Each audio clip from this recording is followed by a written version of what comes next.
Efésios, Romanos, 1 Coríntios, 2 Coríntios, Gálatas, Efésios, Filipenses, Colossenses, 1 Tessalonicenses. Não tiver por aí, está meio perdido. Achou? Então, por favor, leio na versão século 21, acompanhe na sua. Diz assim, a palavra de Deus: não andeis ansiosos por coisa alguma. Pelo contrário, sejam os vossos pedidos plenamente conhecidos diante de Deus por meio da oração e súplica com ações de graças. E a paz de Deus, que ultrapassa todo entendimento, guardará o vosso coração e os vossos pensamentos em Cristo Jesus. Deixe sua Bíblia aberta, queira Deus abençoar a sua palavra. Ansiedade é o grande problema desses nossos últimos séculos. E é, por definição, preocupação com relação às ameaças que virão pela frente, com desafios que precisamos de enfrentar adiante. Alguém disse que trata-se de pré-ocupação. Ocupar-se antes do tempo com alguma coisa, com uma situação. A pré-ocupação com o amanhã pode nos adoecer a ponto de perdermos toda a alegria da vida. Por essa razão, Jesus exortou aos seus discípulos, já naquela época: não vos preocupeis com o dia de amanhã, porque o dia de amanhã trará os seus cuidados. Mateus 6:34. E ele nos deu razões para não nos preocuparmos. No desenvolvimento dessas palavras, Jesus disse: qual de vós, por mais ansioso que esteja, pode acrescentar um côvado à sua altura? Em outras palavras, a ansiedade não nos ajuda em nada. Por conta disso, alguém disse o seguinte: a ansiedade é tão eficaz para resolver problemas quanto comer morangos para resolver equação matemática. Estatisticamente, 86% dos problemas que hoje nos consomem não trarão nenhuma consequência para nós amanhã. 86%. E na semana que vem, nós nem sequer vamos nos lembrar deles. Mas, mesmo tendo essas informações, infelizmente, muitas vezes a preocupação rouba o nosso sono e a nossa alegria, causando até outras enfermidades. Eu fiquei surpreso. Eu estava lendo um livro de um empresário cristão e ele disse como ele resolveu o problema da ansiedade dele fazendo 3 testes. Os 3 testes são o seguinte: primeira pergunta: todos os fatos estão sobre a mesa? Ele observou que ele ficava mais ansioso quando ele não tinha todas as informações sobre o problema para analisá-las. E quando ele tinha mais informações, ele tinha um olhar mais objetivo sobre o seu problema e sua situação. E ele dizia: geralmente nós nos preocupamos porque não analisamos bem os fatos. Segunda pergunta que ele começou a fazer quando queria ficar ansioso: eu realmente quero me preocupar com este assunto? E ele concluiu que para estar bem com a vida e permanecer saudável, tendo paz interior, a preocupação não podia fazer parte da sua rotina. Então ele decidiu não se consumir por essas questões e não fazer da ansiedade um estilo da sua vida. Mas ele disse que a terceira pergunta é: Deus quer que eu fique preocupado?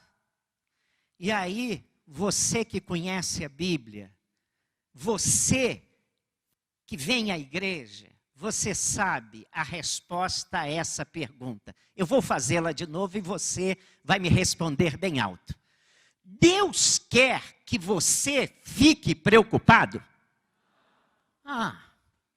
Você sabe disso. Preocupação e confiança em Deus são excludentes. Ansiedade e fé são opostas, ou seja, não podem andar juntas. Deus nos manda descansar e confiar em Jesus. E Jesus pede aos seus discípulos para que não andem ansiosos, porque o vosso Pai Celestial sabe que necessitais de todas essas coisas. É o que Jesus diz. Vocês ficam preocupados com o que vestir, o que comer, o que vão fazer, o amanhã. O Pai sabe de tudo o que vocês precisam. Vocês necessitam de alguma coisa, o Pai sabe. A verdade é que a Bíblia não nos autoriza uma vida de ansiedade. Não andeis ansiosos por coisa alguma. O apóstolo Pedro vai e diz um pouco mais. Ele diz até o que fazer. Vamos ler todos juntos, porque é tão claro, está lá embaixo. E você vai ler comigo o que o apóstolo Pedro nos diz. Lançando sobre ele toda a vossa ansiedade, porque ele tem cuidado de vós. Lançando sobre Jesus a nossa ansiedade. Portanto, ansiedade não é um estilo de vida que Deus deseja para nós. Quais são os fatores determinantes da nossa ansiedade? Primeiro é óbvio, não termos controle sobre todas as coisas. Nós não temos controle sobre as circunstâncias. Nós não temos controle sobre todas as situações. E como nós gostamos de ter controle. Como que gostamos de ter a nossa vida, os planejamentos, tudo na mão. E quando não temos o controle da situação, das circunstâncias da vida, porque a vida é assim, as coisas fogem ao nosso controle. E aí, muitas vezes somos tentados a nos considerarmos semideuses, e nos achamos autossuficientes, onipotentes. Nós nunca vamos ter controle sobre grande parte das coisas às quais lidaremos diariamente. Você já sabe disso? Você tem como controlar o preço do petróleo? Você tem como controlar a variação climática? Você pode controlar o que vai lhe acontecer no dia de amanhã? Você estará livre de perdas e de acidentes amanhã ou hoje? Você pode controlar seu corpo? Se você vai desenvolver uma doença grave amanhã, você sabe? E muitas vezes isso se torna um desafio para nós, porque isso nos convida a colocarmos a nossa confiança plena em Deus, e não na nossa capacidade, não nas circunstâncias, e nos obriga a crer que Deus realmente cuidará de nós. Esse é o grande desafio. Você crê que Deus vai cuidar de você amanhã? Deus já cuidou de você no passado? Você já teve crise muito forte, uma circunstância em que você disse, e agora? e Deus interveio com graça, poder e misericórdia na sua vida? Ansiedade é uma tentativa desesperada de controlar o que está fora de controle e o que não pode ser controlado. Que vestiremos, dizia Jesus, que comeremos. Esses eram os dois grandes problemas daquela época. Mas nós temos instabilidade financeira, a economia também tem os seus percalços, a saúde. E se não crermos que existe um Deus cuidadoso, providente, certamente teremos muita ansiedade. Segunda razão, excesso de atividades. Quando nós não temos tempo para parar, para refletir, para descansar, trabalhamos deslocadamente, nós podemos nos estressar e ficar ansiosos e adoecidos. Não foi sem razão que Deus estabeleceu um dia de descanso. Os nossos corpos, a nossa mente, eles precisam se desligar, parar, descansar. E um dos maiores problemas da nossa sociedade é que vivemos em constante estado de alerta. O celular piscando, mensagem chegando, e nós não conseguimos sequer nos desligar 10, 15 minutos do nosso celular. Nós ficamos atentos demais e lembrar que há 20 anos atrás nem celular nós tínhamos. Tente tirar o telefone do seu radar, estabeleça um tempo para deixá-lo à parte. Coloque um tempo em que você vai dizer, esse período eu não vou estar com o celular. Não leve para a sua mesa de jantar, não leve para a sua cama na hora de dormir. A vida vai continuar sem a sua participação. Antigamente, sem celular, o filho atrasava, nós orávamos. Hoje nós telefonamos, e se ele estiver fora de área, a preocupação vem. Mas você já disse que você pode confiar. Marta é um exemplo clássico das Escrituras de como a vida agitada pode roubar de nós coisas preciosas.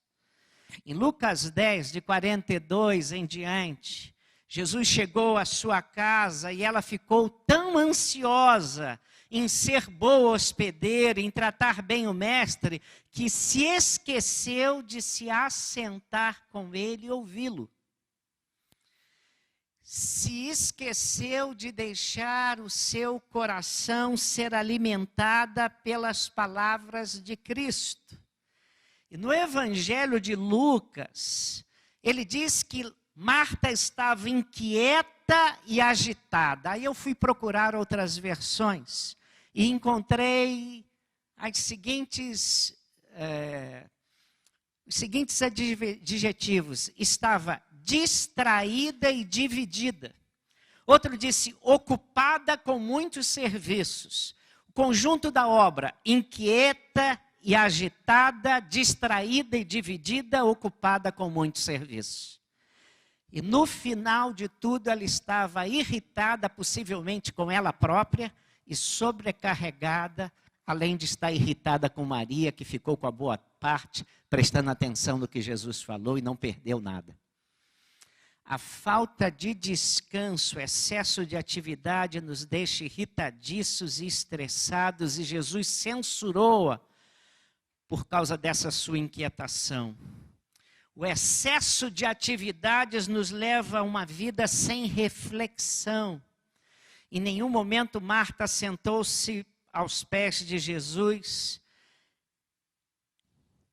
e ela não teve tempo para levar a sua mente, as suas emoções e a sua alma aos pés de Deus.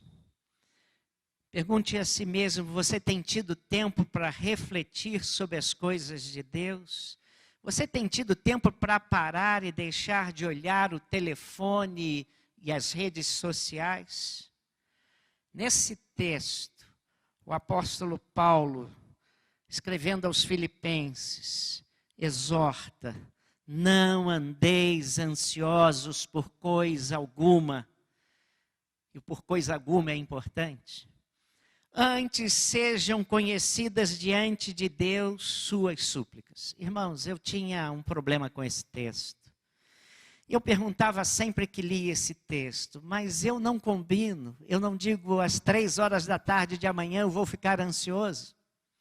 Eu não digo, 10 da manhã, 10:05 eu vou ficar muito preocupado. As circunstâncias da vida fazem eu ficar preocupado, mas eu entendi nessa versão, não andeis ansiosos por coisa alguma antes. Reparou isso? Que a palavra que vem depois da ordem é antes. Reparou? Em muitas versões é assim. Ele dá a ideia que antes de ficarmos ansiosos, nós podemos fazer algumas coisas. É isso. E às vezes a Bíblia é tão simples e tão clara, está na nossa cara e a gente não vê. Ele está dizendo que antes da ansiedade bater no seu coração e fazer você ficar sem alegria, furioso, você pode fazer alguma coisa. Mas deixa eu terminar os fatores que fazem a gente ficar ansioso, medo também. O antigo ditado dizia o seguinte: onde entra o medo, sai a fé. Em geral, a ansiedade nos deixa fragilizado e com grande medo do futuro. E o medo cria ilusões e falsas realidades, nos leva a ver fantasmas e ameaças em todas as coisas. E aí não é à toa que, por exemplo, surgem fake news sobre vacinas, sobre doenças, sobre morte, sobre finanças, sobre saúde, sobre educação de filhos, sobre emprego, tudo. E nós desenvolvemos uma sensação de que algo não dará certo, de que algo ruim poderá nos acontecer. E aí surgem esses fantasmas e teorias conspiratórias. E as redes sociais estão cheias delas. E Jesus pergunta: qual de vós, por ansioso que esteja, pode acrescentar 1 minuto ao curso de sua vida? Pois uma tradução. E a sua pergunta é retórica. E a pergunta é o seguinte: quem pode controlar o futuro? Você pode controlar o futuro? E a resposta, já demos, é um sonoro não. Com isso também ele estava tentando demonstrar que a ansiedade não nos ajuda em nada. Pelo contrário, ela gera tensão muscular, neuroses, enfermidades e todo o corpo é atingido. A mente fica agitada e o corpo tenso. Cai o nosso rendimento profissional, às vezes depressão espiritual. Tentamos segurar o que nós não temos capacidade de segurar. Perdemos a alegria do Espírito Santo e não conseguimos descansar nem confiar no Senhor, entregando ao Senhor nossas preocupações e medos. O que fazer? Paulo, então, agora, que introdução longa, hein? Meu amigo mestre de homilética ali deve estar espantado. Falou: o pastor pregou metade do sermão já com a introdução. Pastor, hoje vamos até 2 da tarde, irmãos. Brincadeira. Primeira coisa, irmãos, torne a sua ansiedade conhecida diante de Deus. Não andeis ansiosos por coisa alguma antes. Sejam conhecidas diante de Deus em tudo as vossas petições. Não esconda nada de Deus, lançando sobre Ele toda a vossa ansiedade, porque Ele tem cuidado de vós. E há um claro princípio aqui: transforme a sua ansiedade em oração. Transforme a sua ansiedade em oração. Toda vez que algo estiver carcomendo a sua alma, a sua mente, leve suas súplicas a Deus. O seu coração deve ser derramado diante de Deus. Esse é um problema bem maior do que você. Então deixe-o com o Senhor. Ele tem cuidado de vós. Segundo princípio, apresente os motivos de sua ansiedade. Os motivos da sua ansiedade podem ser diferentes do problema. Porque você está andando lá na frente e o problema está aqui. Você está pensando nas consequências.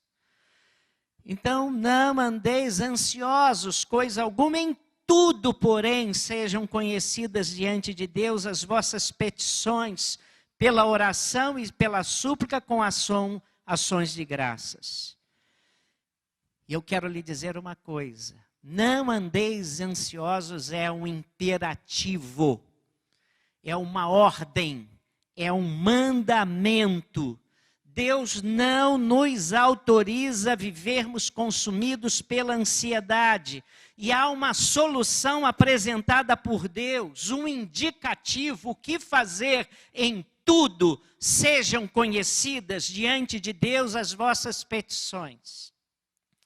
Entregue o motivo da sua ansiedade a Deus.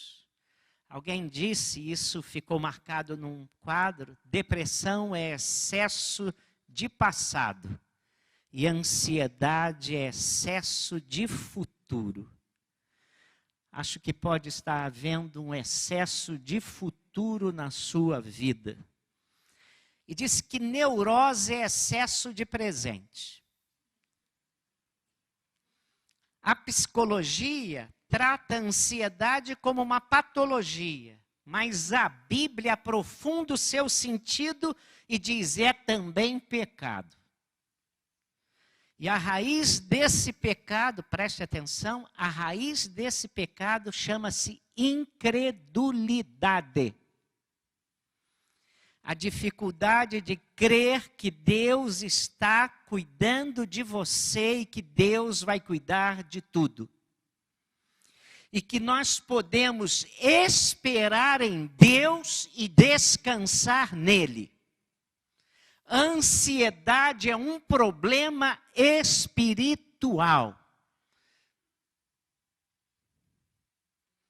Terceiro lugar, lembre-se do que Deus já fez na história. Esse é um princípio para mim muito bom. Lembrar daquilo que Deus já fez na minha vida. Sejam conhecidas diante de Deus as vossas petições, pela oração e pela súplica com ações de graças. Eu gosto disso aqui, porque ele está dizendo não só que nós devemos orar, mas como orar. Como é que nós vamos orar quando a ansiedade está batendo a nossa porta? Mas deixa eu adiantar um pouquinho e dizer, eu gosto com ações de graças. Porque se você for agradecer, isso significa o seguinte, que quando oramos com gratidão, nós reconhecemos que temos já alguma experiência com Deus. E que nós já vimos a bondade de Deus agindo na nossa vida. Houve circunstâncias no passado em que nós ficamos preocupados, nós apresentamos essa preocupação a Deus, Deus nos ouviu, interveio, foi gracioso, generoso, agiu, e nós saímos do sufoco e saímos louvando a Deus, e nós reconhecemos isso, e se tem alguma coisa, nós nos lembramos, graças a Deus, Deus foi muito bom. Então você já tem história. Mas Martin Lloyd Jones, que foi o maior expositor bíblico do século XX, ele foi um médico brilhante, com 20 e poucos anos, era o submédico da rainha, jogou tudo para o alto para ser expositor do evangelho, pregador, pastor, tornou-se um dos maiores pregadores do mundo no século XX. E quando chegou a 63 anos, ele se jubilou e começou a escrever tudo o que ele pregou. De sorte que nós temos hoje sermões e mais sermões de Martin Lloyd-Jones. Ele pregou durante 8 anos em Romanos, 6 anos em Efésios. Ele pregou João 3,16 mais de 16 vezes seguidas, mas com uma riqueza extraordinária. E ele diz que nesse texto aqui, as expressões com oração, súplicas e ações de graças têm sentidos diferentes. Paulo era um homem culto, era. Mas ele aqui queria mostrar a sua cultura? Não. Ele queria ensinar você a orar. E ele diz o seguinte, oração aqui é muito mais do que se você só abrir o coração e falar com Deus o que está no seu coração. Oração é diferente de súplica aqui. Ele diz o seguinte, oração aqui é você começar a falar com Deus quem é o Deus com quem você está falando. Então, você vai se lembrar das promessas que Deus faz na sua palavra. Deus, eu estou falando contigo porque tu dizes lá na tua palavra, buscar-me-eis e me encontrareis quando? Clama a mim.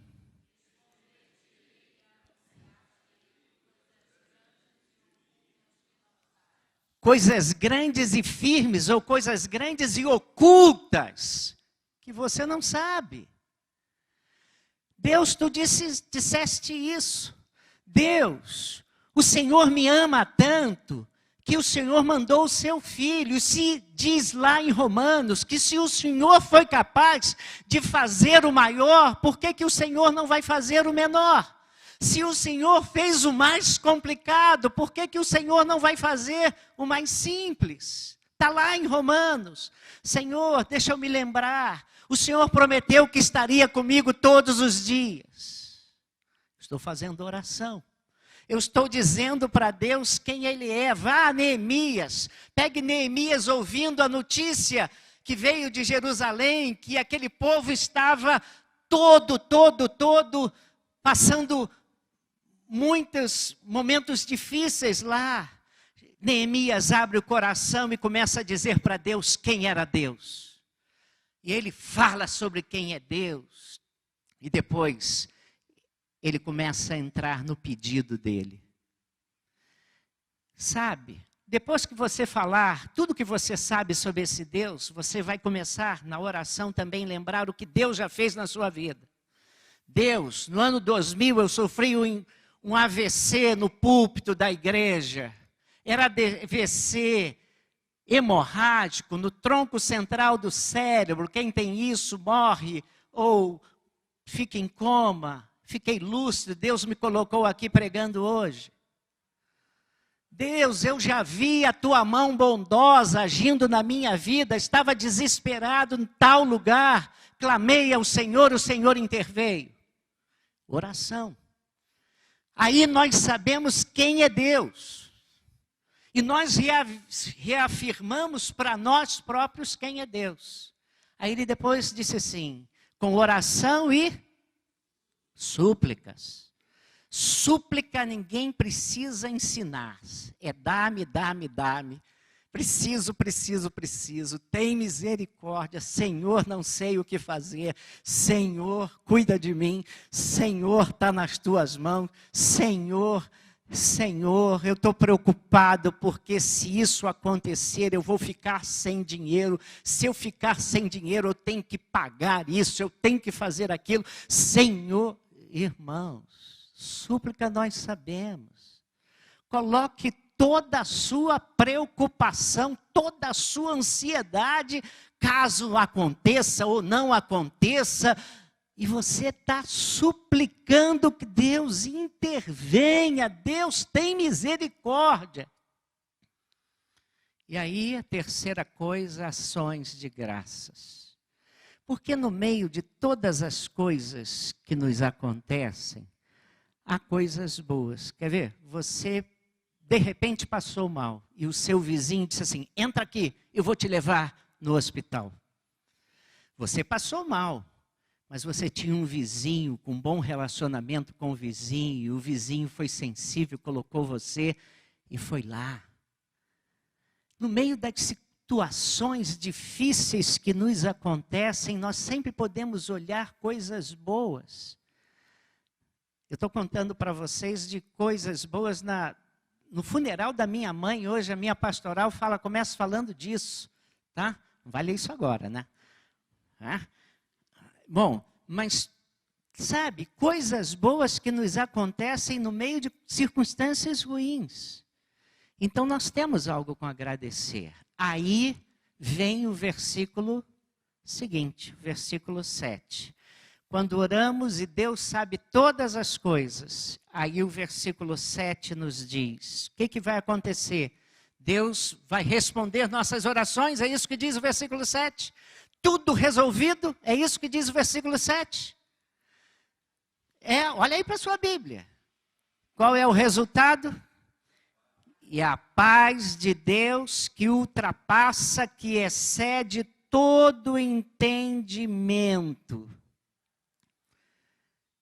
A paz de Deus que excede todo entendimento guardará vosso coração e os vossos pensamentos.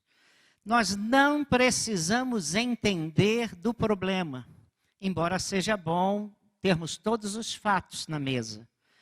Mas nós precisamos, mais do que tudo, confiar que Ele vai cuidar. E aí a paz que excede todo entendimento, a paz que excede a lógica, a paz que excede a razão, excede o nosso entendimento, é uma paz ultracircunstancial, é uma paz sobrenatural. Ela vai chegar no nosso coração. Tome muito cuidado com o que tem ocupado a sua mente, porque se você está com a Bíblia aberta, olha o versículo 8 e 9, ele diz que tudo que é verdadeiro, tudo que é respeitável, tudo que é justo, tudo que é puro, tudo que é amável, tudo que é de boa fama, se alguma virtude há e se algum louvor existe, seja isso que ocupe o vosso pensamento. O que também aprendestes e recebestes e ouvistes, vistes em mim, isso praticai e o Deus da paz será convosco. A sua ansiedade está intimamente relacionada com a sua forma de pensar. A paz que excede todo entendimento só se tornará real quando a mente for transformada pela confiança em Deus, no seu caráter. Lembra-se, você orou e se lembrou do caráter de Deus. E na sua providência se lembrar que Ele prometeu que vai cuidar. Porque geralmente nós agimos da maneira como nós pensamos, está tudo conectado. E quando você tem dificuldade em crer no Deus da provisão, a ansiedade ocupará a sua mente, roubando a sua alegria, gerando insegurança, temor e tristeza. E quando você está confiante nas promessas de Deus, você dará respostas mais seguras. O que anda preenchendo a sua mente? Sua mente então precisa ser renovada em Deus. E a promessa é que a paz de Deus, e a ideia no texto é um muro de paz. Deus colocando você aqui e os problemas do lado de fora. Quando experimentamos a alegria, a serenidade que provém de Deus, a paz chega ao nosso coração e Deus coloca a sua proteção, é promessa em duas áreas. Ele guardará a nossa mente, os nossos pensamentos e o nosso coração. Deixa eu terminar. E, irmãos, eu vou terminar. Deus precisa guardar a nossa mente para que a fé se transforme em algo positivo. A nossa mente precisa estar guardada em Deus, irmãos. Nossa ansiedade precisa também ser referenciada pela cruz. Quando olhamos para o que Cristo fez por nós lá naquela cruz, e vemos o seu grande amor por nós, isso trabalha em nosso interior, Porque se Ele foi capaz de nos dar a sua própria vida, não nos dará as coisas menores.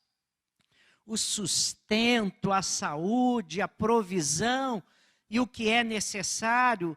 Ele já nos deu a salvação que nós não merecíamos. A cruz foi o lugar da maior provisão de Deus para as nossas vidas. Vou repetir isso. A cruz foi o lugar da maior provisão de Deus para as nossas vidas. O maior milagre de Jeová Jiré, o Deus provedor. E o maior milagre dele não foi sustento material. E nós temos a promessa que Deus é um provedor tão especial que Ele manda sol e chuva sobre justos e injustos. Se Ele faz isso com injustos, o que Ele não faz com justos?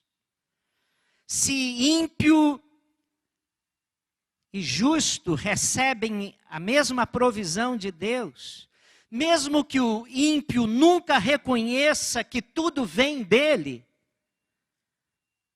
há com certeza uma provisão mais profunda, uma provisão maior de Deus para nós. Ele já nos deu e prometeu a vida eterna, por isso que Jesus morreu na cruz. O seu problema não é a ansiedade, meu irmão, mas a visão que você tem de Deus, é isso. Porque você não olha para a cruz, porque você olha para os seus problemas, mas não olha para a cruz.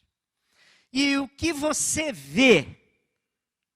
Porque quando olhamos para a cruz, nós vemos um Deus dadivoso, perdoador e abençoador. A cruz nos mostra como Deus se interessa por nós e como Deus nos ama. E se Deus nos deu aquilo que é maior, a sua salvação, seu perdão, não nos dará com Ele todas as coisas? É exatamente isso. Por isso, o desafio é você pensar qual é o tamanho do seu Deus. Se você tem andado ansioso, o seu Deus é muito pequenininho. E o seu Deus não é o Deus da Bíblia. E o seu Deus não é o Deus dos justos. E o seu Deus não é o Deus que tem agido com bondade, misericórdia e graça, como tem agido na sua vida. Talvez o melhor final desse culto seja eu e você baixarmos nossas cabeças e pedirmos perdão a Deus por não crermos que Ele cuida de nós. Não crermos nas suas promessas. Não crermos que Ele nos ama e Ele é capaz de fazer muito mais. Porque quem ama, cuida. Quem ama, zela. E Deus tem provado que sempre zela e cuida. Baixe sua cabeça. Ore ao Senhor. Deus, me dê uma visão certa da tua grandeza. Deus, ajuda-me na minha pequenez. Eu não quero andar ansioso. Eu quero confiar. Perdoa-me, Senhor. Eu quero aproveitar e depositar nessa manhã tudo que tem trazido ansiedade. Quero lançar sobre Jesus. E eu quero sair daqui com a mente renovada. Eu quero sair daqui com a mente descansada na tua provisão, no teu amor e no teu cuidado. Fale com Deus, meu querido irmão. Não andeis ansiosos por coisa alguma.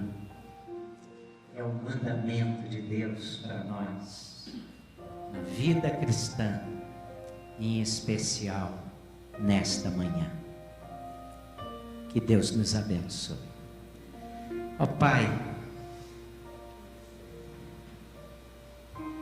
Obrigado por tua palavra. Obrigado pelas tuas promessas.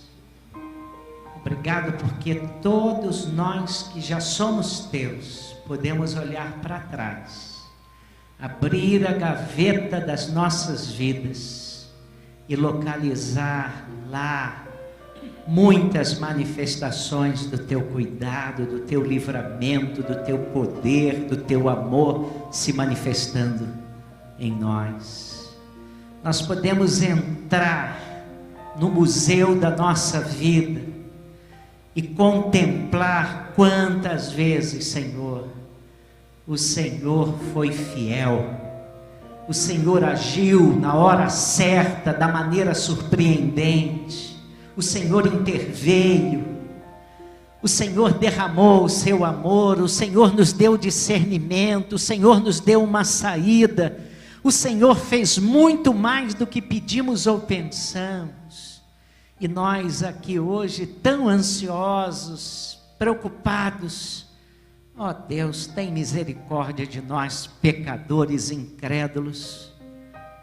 Ó Deus, nós queremos aprender a descansar no Senhor, a confiar que o Senhor cuida, que se o Senhor foi capaz de mandar teu Filho bendito à cruz, o Senhor será capaz de fazer o menor por nós.